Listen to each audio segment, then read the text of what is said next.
කුචී කියලා ඉතින් හැරිලා එන්න බැහැ ඔන්නොට්ටුයි. ඉතින් ඕගොල්ලන්ටත් පුළුවන් මේ ෆිෂ් තෙරපි එක අරගන්න.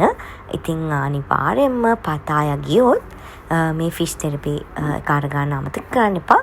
ඉතින් ඔයාලටත් ඒ දවසේ කැමති වෙලාවක් මේ බාත් 100ක් ගෙවලා මේ ෆිෂ් තෙරපි එක අරගන්න පුළුවන්.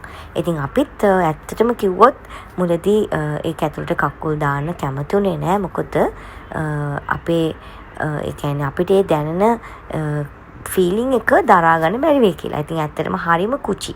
ඉතින් කුචි කියලා අපි ඒක අත්හැරියේ නෑ. මොකද චුට් වෙලා ගියාට පස්සේ අපි ඒකට යූස් වෙනවා. ඉතින් ඔයාලට ඒක කැමති වෙලාවක් ඒක විඳ ගන්න පුළුවන්.